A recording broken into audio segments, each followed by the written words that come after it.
Assalamualaikum warahmatullahi wabarakatuh. Kembali lagi di Mas Kastik, Mas Kumambang Fantastic Podcast. Di episode keempat ini kita akan membahas topik yang menarik, yaitu tentang bagaimana sih cara menjadi pemimpin yang baik di dunia kerja.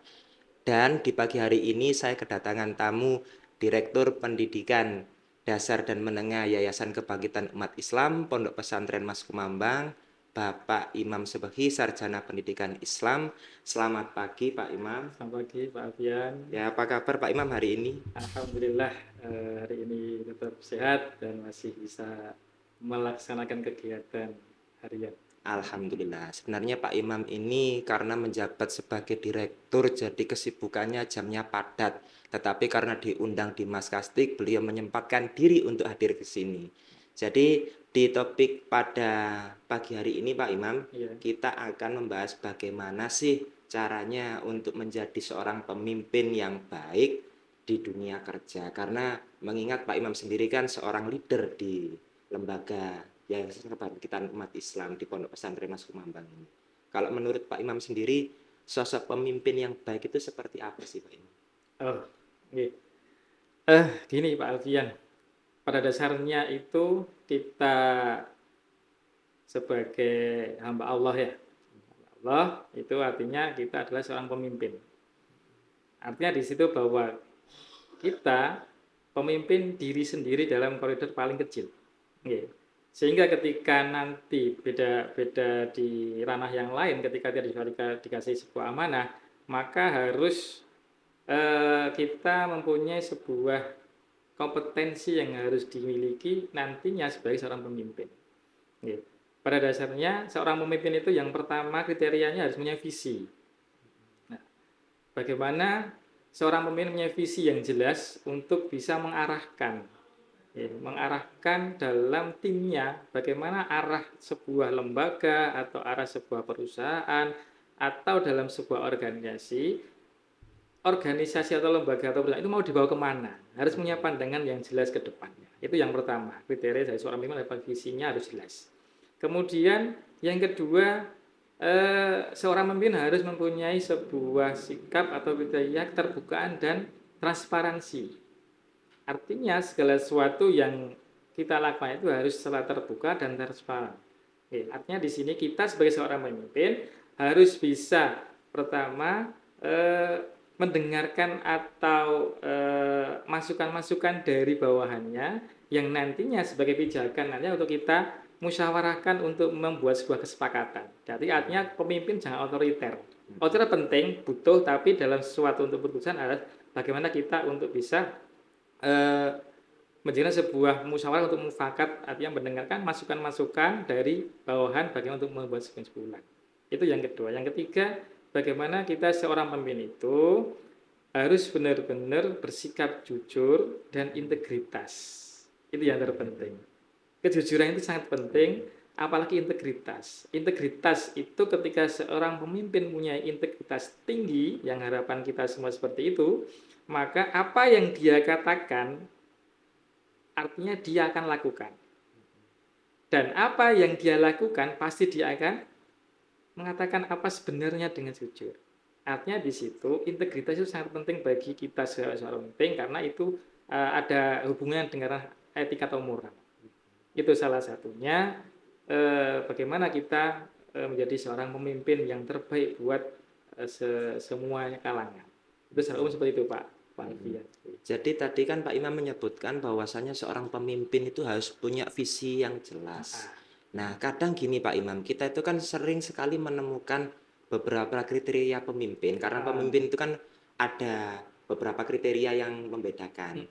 Jadi ada pemimpin yang pandai membuat visi dan misi, kemudian ada juga pemimpin itu yang kurang cakap dalam membuat visi dan misi. Jadi yang pengen saya tanyakan itu gini Pak Imam, kadang ada seorang pemimpin yang visi misinya itu terstruktur dengan jelas, tetapi secara implementasinya itu mereka lemah atau mungkin sulit untuk menjalankan. Ada juga yang kurang pandai menyusun visi misi, tetapi dalam kenyataannya, dalam implementasinya, seorang pemimpin ini bisa menjalankan di luar ekspektasi kita. Jadi maksudnya ekspektasi kita itu kan mungkin nggak akan bisa lah, wong dia nggak bisa membuat visi misi, tapi kok Bisa menjalankan gitu ternyata ya. bisa menjalankan Ah, bahkan lebih baik ah, gitu. Nah, itu gitu. gimana Pak Imam? Ya makanya itu makanya seorang pemimpin itu harus mempunyai kompetensi yang lebih Mm-mm. di antara yang lainnya.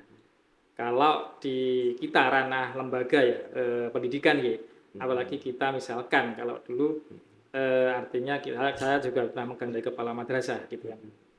Artinya di Permendikbud nomor 3 tahun 2007 itu sudah jelas juga ada kompetensi seorang kepala sekolah. Kalau ini kita ranah kepala sekolah di sekolahan ya, kita kan bekerja di dunia pendidikan. Artinya di situ ada 5 kompetensi yang harus dimiliki seorang pemimpin. Yang pertama tentang kepribadiannya, kompetensi kepribadian. Artinya di situ pemimpin harus bisa memberikan yang terbaik terkait masalah akhlak atau perilakunya menjadi contoh yang terbaik, kepribadiannya itu baik. Nah, itu salah satunya. Makanya seorang pemimpin harus sangat berat tanggung jawabnya. Sehingga seorang pemimpin itu harus mempunyai kompetensi yang di luar yang dimiliki oleh yang lainnya. Karena harus membawai semua kalangan, semua ranah gitu. Jadi salah satunya yang pertama itu adalah kompetensi kepribadian. Seorang pemimpin harus mampu mempunyai sebuah karakter yang baik, karakter yang baik. Yang kedua, dia harus mempunyai kompetensi dalam manajerialnya. Manajerialnya itu mengelola manage. Apakah dia harus mengkonsep, apakah dia harus memberikan tugas seperti ini pada bawahannya, sehingga kan tahu membawakan anggota timnya. Kemudian yang ketiga, dia harus mempunyai kompetensi sosialnya. Ya, selain dia seorang pemimpin yang notabene dia selalu kalau kebanyakan di antara kita dia harus selalu di ruangan tersendiri kalau pemimpin biasanya kebanyakannya. Tetapi di situ harapannya bisa dengan kompetensi sosial itu beliau bisa bahasa Jawane serawung dengan baik dengan yang lainnya. Itu apakah dia di ranah di lembaga itu ataupun di luarnya, di luar lembaga dalam rangka untuk menjalin kerjasama. Itu kompetensi harus punya. Kemudian yang keempat, pemimpin harus mempunyai kompetensi kewirausahaannya. Dia mampu mengembangkan inovasinya dalam proses mengembangkan lembaga atau dunia perusahaan yang lainnya. Itu salah satunya. Kewirausahaan harus mempunyai dimiliki oleh seorang pemimpin kompetensinya. Kemudian karena apa? Karena ketika pemimpin mempunyai kompetensi kewirausahaan, dia akan pantang menyerah, tidak putus asa, punya inovatif, kreatif dalam mengembangkan kelembagaan atau di perusahaan yang lainnya. Kemudian yang terakhir bagaimana yang kelima, kompetensi seorang pemimpin dalam rangka pendidikan, artinya pemimpin atau kepala madrasah itu juga harus bisa mampu melakukan supervisi sebagai supervisor kepada bawahnya. Artinya di situ bukannya kita menilai jeleknya saja gitu. Bagaimana kita memberikan arahan yang jelas, yang baik kepada bawahan kita sehingga akan mereka bisa melakukan dengan yang terbaik tugas-tugasnya. Ya, artinya di situ seorang pemimpin harus mempunyai kompetensinya lebih di antara yang lainnya. Makanya tanggung jawab cukup besar sebagai pemimpin. Nah, kalau misalkan Pak Imam ini kan sebagai seorang pemimpin di lingkup yayasan terutama ya, Pak Imam ya. Yang jelas kan Pak Imam juga terlibat dalam pemilihan kepala sekolah, kemudian pemimpin-pemimpin di masing-masing lembaga. Nah, Pak Imam pernah menemukan nggak sih ketika Pak Imam menjadi seorang pemimpin itu menemukan misalkan kesulitan menentukan ini nanti yang menjadi kepala sekolah di lembaga ini, sedangkan dari 5 kompetensi yang jenengan sebutkan tadi itu beliaunya hanya punya 2, punya 3. Nah, itu seperti apa Pak Imam? Oke, Solusinya? ya. Artinya kita memang memilih yang terbaik kan kontennya. Jadi ketika kita menempatkan seseorang dalam posisi yang tertinggi itu kita bagaimana untuk bisa menganalisa dahulu. Seperti apa dia kemampuannya, kompetensi yang dimiliki seperti apa. Sehingga yang kita harapkan idealnya kan seperti itu, ada 5 kompetensi yang harus dimiliki pada seseorang untuk menjadi pemimpin. Tetapi yang pada dasarnya nanti bagaimana nanti ketika kok tidak mempunyai kelima-limanya itu, nah gitu kan, kita harus punya pandangan lain. Artinya pandangan lain itu kita fokusnya di mana? Di bagian mana yang sekiranya nanti bisa untuk lebih dominan untuk bagaimana dia untuk sebagai memimpin. Artinya di bagian dari 5 kompetensi ini bagian mana yang kita fokuskan. Nggih. Artinya misalkan gini, seorang pemimpin tidak punya kepribadian yang baik, maka secara umum kita tidak pilih. Mm-mm. Karena beliau adalah sebagai suri teladan bagi Mm-mm. yang Yang lainnya. lain. Ketika pemimpin tidak mempunyai kepribadian yang baik, maka ya nantinya akan merusak tatanan yang ada gitu. Oke. Apalagi apa namanya, kita sebagai hamba Allah juga itu apa yang kita katakan juga harus kita lakukan gitu kan, karena cukup besar apa tanggung jawab kita gitu. Dan kalau di Al-Qur'an sudah dijelaskan juga kafurun matain akafurun mata antakulu mata lamun. Artinya Allah akan apa di situ artinya tidak menyukai ya bagi apa namanya, apa yang kita lakukan itu kok apa yang kita katakan tidak dilakukan gitu. Mm-mm. Jadi sangat sangat besar apa namanya di situ eh, tanggung jawab kita sebagai seorang pemimpin. Jadi kita juga sebagai sosok pemimpin harus bisa memberikan contoh yang terbaik pribadinya. Yang kedua, dia di sisi visi misi harus punya pandangan yang jelas ke depan bagaimana bisa apa namanya memprogramkan lembaga ini bisa lebih baik ke depannya. Jadi ketika ada 5 kompetensi yang tidak bisa dimiliki secara penuh, maka kita harus secara bijak memilih mana yang diutamakan terlebih dahulu. Seperti itu Pak Arif.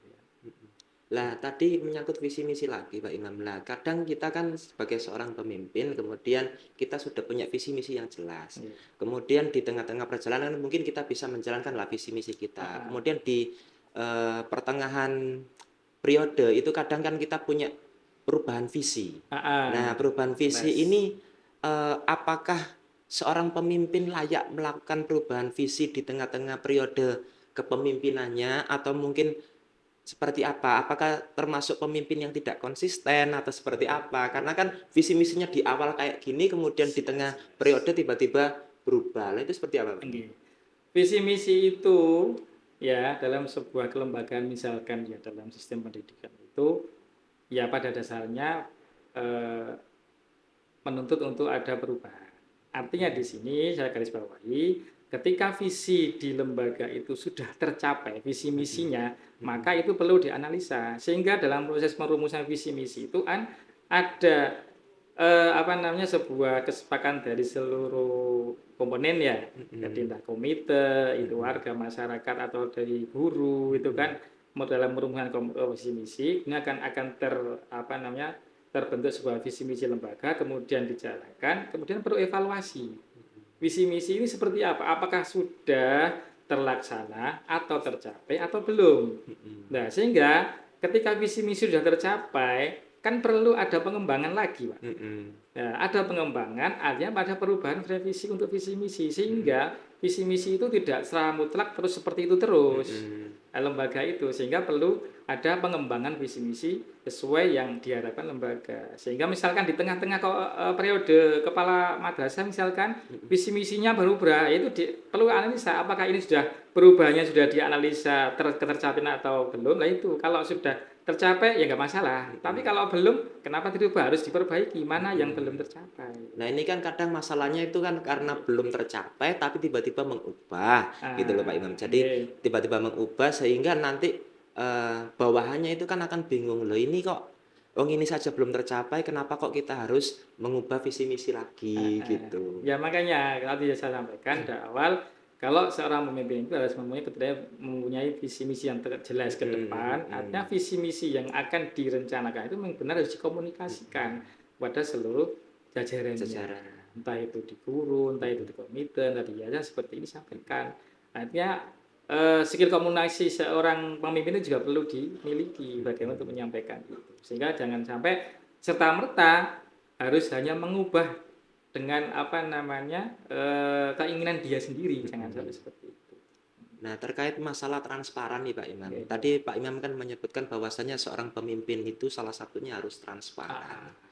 Nah, kadang transparan ini kan disalahartikan oleh bawahan, ya. Padahal pemimpin itu pengen yang transparan itu kan mungkin dalam arti yang seperti apa sih Pak Imam? Apakah semuanya harus ditransparankan ke anak buahnya, ke bawahannya, atau seperti apa? Apakah hanya di plot-plot tertentu saja yang kita itu harus transparan? Pada dasarnya transparansi itu penting, Mm-mm. ya kan? Penting karena itu sebagai keterbukaan kita untuk menjalankan segala sesuatunya, biar tidak timbul fitnah, gitu kan. Tetapi ketika ada hal yang sekiranya dalam tanda kutip itu ada yang harus kita kita tutup dengan di beberapa ranah saja, itu juga penting karena untuk memberikan kredibilitas dari lembaga itu. Tetapi pada dasarnya transparansi yang sering kali di antara banyak orang itu pengen tahu kan masalah finansial Iya, biasanya itu. betul. Ya, finansial. Ya, artinya keterbukaan itu kalau masalah finansial masih kecil besar itu sangat jadi fitnah. Iya. Nah, makanya kalau menurut saya kayak yang finansial wajib kita transparansikan. Mm-mm. Contohnya, misal keterbukaan dalam proses pengalokasian dana. Itu terbuka. Semuanya bagaimana untuk bisa mengakses, apalagi sekarang semua by sistem. Gitu kan, semuanya bisa diakses dimanapun. Sehingga ketika kita terbuka segala sesuatunya itu kan lebih enak dan tidak akan jadi beban. Kalau bisa seperti itu. Tapi ada dasarnya ketika ada suatu hal yang di luar itu yang memang sekiranya perlu nantinya hanya beberapa komponen yang tahu ya kita sampaikan. Artinya tidak hanya kita sendiri yang tahu gitu, jadi dari tim kita. Nah, ini selanjutnya Pak Imam. Kadang kita sebagai seorang pemimpin itu kan pasti punya bawahan yang beragam sekali. Ada yang pro dan ada yang kontra. Jelas. Nah, kita sebagai seorang pemimpin yang baik itu bagaimana sih menanggapi teman-teman kita yang sekiranya memang benar-benar mendukung kita. Kemudian ada juga teman-teman bawahan itu yang kurang mendukung dengan program-program kita. Nah, menurut Pak Imam sendiri sebagai seorang leader itu kita harus ngapain? Oke, memang banyak persoalan yang kita hadapi dari seorang pemimpin. Tidak mungkin kita melakukan sebuah program itu berjalan mulus sesuai rencana kita. Pasti ada yang pro, ada yang kontra. Sehingga kalau kita lihat di konsepnya Ki Hajar Dewantara itu, ya, kita sebagai seorang pemimpin itu yang pertama ing ngarsa sumtulodo, ing madya mangun karsa tuturi Tutur ya. handayani.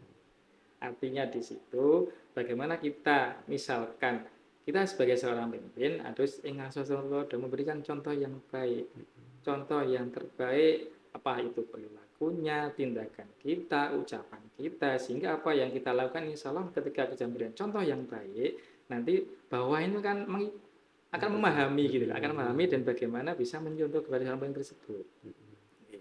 Nah, ketika kita misalkan dari seorang pemimpin, yang selanjutnya adalah ingmatio mangun kerso, kita memberikan semangat di tengah-tengah sebuah komunitas di teman-teman yang bawahan. Ketika ada pro dan kontra pasti jelas. Ketika ada yang kontra maka kita butuh pendekatan. Bagaimana kita dekati. Kenapa kok dia itu tidak mau melakukan yang kita sudah sepakati kita programkan? Alasannya apa? Kita dekati, kita ajak ngobrol, lah gitu. Ketika kita ajak ngobrol, pasti nanti akan ada ditemu. Apa sih masalahnya? Kadang-kadang hanya memandang sebelah mata saja. Artinya gini, ketika teman-teman yang tidak pro dengan kita atau kontra dengan kita, artinya memandang kejelekan-kejelekan kita sebagai seorang pemimpin. Itu kebanyakan seperti itu.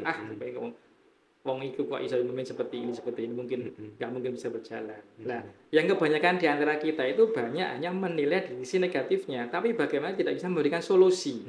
Nah, makanya kita perlu adanya pendekatan yang lebih pada orang-orang seperti itu. Tidak terus kita justifikasi, oh ini salah, ini benar.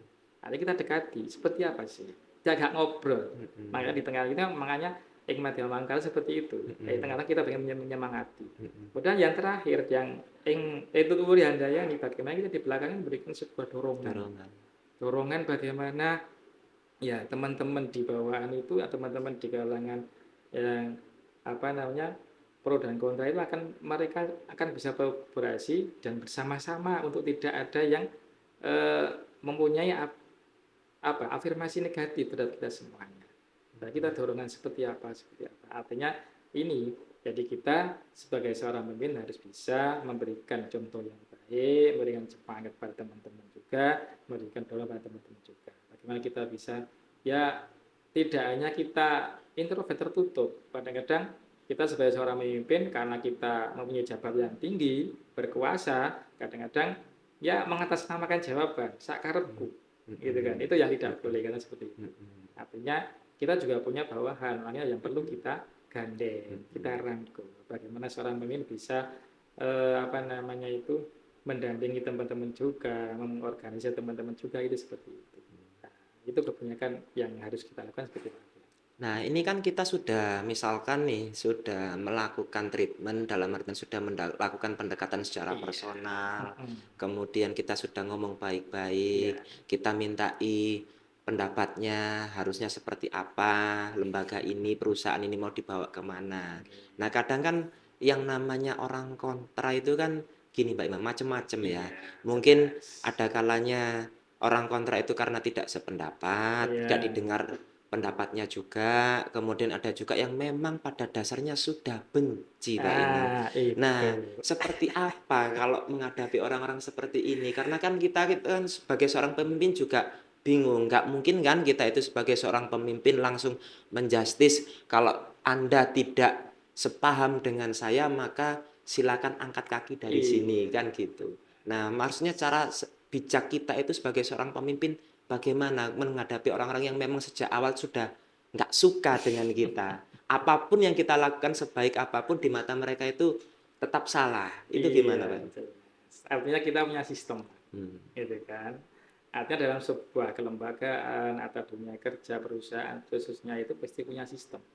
Dan sistem itu harus diikuti oleh semua kalangan. Artinya ketika kita untuk menjustifikasi seseorang itu untuk dikeluarkan dengan kesalahan seperti tidak mau melakukan, artinya kita harus punya prosedur yang jelas kita lakukan dulu. Ya, kalau tadi saya katakan kita mulai pendekatan dulu. Pendekatan seperti apa sih?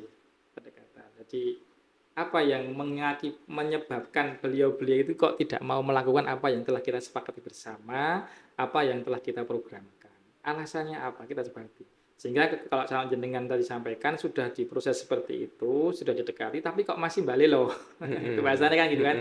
Masih benci lah, benci sudah mendarah daging gitu. Jadi apapun yang dilakukan itu baik pasti dianggap jelek. Artinya kita juga punya sistem. Lah nanti sistem yang kita sampaikan ke beliau-beliau itu kalau sekiranya, kalau menurut saya, sekiranya kok sudah dilakukan pendekatan, sudah melakukan proses yang terbaik buat teman-teman seperti itu, kok masih tidak mengikuti apa yang kita programkan dan malah balilau membuat hal yang buruk di antara teman-teman kita. Pada dasarnya kan seperti itu kan, kadang-kadang mesti grogoti. Nah, kalau sudah grogoti, sudah bahasane ngompor-ngompori ya itu. Nah, kita harus tidak tegas karena kalau ketika itu dibiarkan akan berimbas pada yang lainnya. Oke, karena kita proses kita lakukan step by step, tapi pada dasarnya kok akhirnya tidak bisa merubah karakter atau sikap orang tersebut, maka kita sistem yang kita buat. Oke. Jadi sistem yang kita sepakati bagaimana kita sampaikan. Ini seperti kalau jenengan sekiranya sanggup untuk melakukan, kita bersama-sama. Kalau tidak, monggo, monggo sikap jenengan seperti apa? Kita punya sistem seperti itu. Kalau kita biarkan saja akan menggunakan sistem yang sudah ada gitu. Bahasanya gini, kalau di satu ruangan gitu ada bangkai tikus di situ. Kira-kira jenengan bagaimana? Ya aromanya semerbak pastinya Pak Imam, menulari yang lainnya, baunya akan menyebar ke dalam satu ruangan. Gitu kan? Artinya sikap yang kita lakukan adalah untuk Membuang bangkai membuang tikus. bangkai itu. Iya kan? Iya. Iya, makanya seperti itu. Kayak artinya kita sudah melakukan prosedur yang jelas, sudah kita keluargaan, kita kita pendekatan yang terbaik. Tapi kalau ketika pada endingnya akhirnya kok beliaunya masih menganggap kita itu selalu salah dan tidak sesuai apa yang beliau inginkan, ya artinya di situ orang tersebut tidak mau menjalankan dengan kesepakatan yang telah kita buat, malah membuat kerusuhan atau membuat kecekcok di antara kita, maka ya itu akan merusak sistem. Nah, kita kembalikan ke sistem yang terakhir. Ya, Tapi seperti kadang itu. kita kalau misalkan sudah melalui sistem gitu ya Pak Imam ya, Iya. akhirnya kan ujung-ujungnya SP Nah, terakhir misalkan. Nah SP terakhir ini kan kadang ada orang yang tidak terima, nggak manusiawi lah dan lain sebagainya. Sehingga ada pemimpin-pemimpin di sekitar kita itu yang mungkin gini, punya sifat yang nggak tegaan. Nah, sifat yang betul. karakter yang nggak tegaan ini kan sebenarnya juga nggak bisa disalahkan juga kan Pak Imam ya. Kalau Iya, misalkan di sebuah kepemimpinan karena kan setiap pemimpin kan punya caranya masing-masing. iya, Nah, karena betul. kan mungkin pemimpin yang punya rasa nggak tegaan ini kan karena berpikirnya dulu beliau-beliau ini berjasa di lembaga atau di perusahaan Mm, mm, kita. mm, Jadi kalau misalkan nggak sampai hati lah saya untuk menegur atau bahkan mengeluarkan dan lain sebagainya. Tetapi di sisi lain program-program yang kita jalankan itu malah digembosi Pak Imam. iya, Nah, benar. karena ya apa ya? Karena kita sendiri kalau sebagai pemimpin terus nggak tegaan, terus membiarkan hal seperti itu, kemudian karena nggak teganya, karena dulu membabat alas lah dan lain sebagainya, akhirnya nggak tega. Tapi pada dasarnya seiring berjalannya waktu beliau ini semangat kerjanya sudah mulai menurun dan tidak ada kontribusinya. Mm-mm. Contohnya ya semakin menggerogoti, kemudian gembosi, sehingga seolah-olah nyetir pemimpin yang baru gitu loh. Lah itu seperti apa Pak Imam? Makanya dalam ranah sebuah organisasi kepemimpinan dalam sebuah lembaga atau apa namanya perusahaan itu butuh apa namanya ketegasan dari seorang pemimpin. Ya kita memang butuh rasa kemanusiaan kita tinggalkan. Tapi ketika kita dihadapkan dalam suatu persoalan yang cukup besar, artinya di situ ada beberapa di antara teman kita misalkan yang sekiranya sangat selalu mempunyai pandangan afirmasi negatif terhadap kita ataupun program yang telah kita sepakati bersama, artinya kan perlu ketegasan dari kita, Pak. Ketegasan dari kita seperti apa? Artinya kita ketika orang-orang yang seperti itu masih mau diajak untuk bekerja, diajak untuk bersama-sama melakukan apa yang kita lakukan, ya kita gandeng. Ya kan? Artinya tadi kita sampaikan kesepakatan untuk ya kita rangkul, kita dekati, kita cari solusi bersama. Tetapi pada dasarnya kalau kita memang pasti ada pandangan kita, ini orangnya sepuh dan juga untuk tadi katakan babat alas dari Dikatakan senior lah. senior. Makanya kita kasih pilihan. Karena ketika kok sudah senior tapi malah grogoti, malah ngompor-ngompori yang jelek-jelek terhadap untuk stabilan dalam program lembaga atau perusahaan, artinya malah membuat apa namanya berimbas pada kita dan lembaga itu sendiri. Ke depan dampaknya sangat besar, makanya perlu ketegasan dari seorang pemimpin. Tapi bagaimana nantinya untuk memberikan sebuah apa namanya eh, hal yang sangat bijaksana bagi mereka. Ada keputusan yang seperti apa, harus kita pikirkan. Sehingga benar-benar nanti artinya ketika terpaksanya kita mau mengeluarkan beliau, gitu kan? Artinya nantinya tidak ada hal yang di luaran sana akan berperan negatif pada kita. Bagaimana kita cara menyampaikan hal itu? Karena kita juga harus melakukan prosedur-prosedur yang sudah kita lakukan dengan baik. Tapi pasal kita lakukan yuk nantinya ya itu yang masalah kalau memang sekiranya kita keluarkan SP3.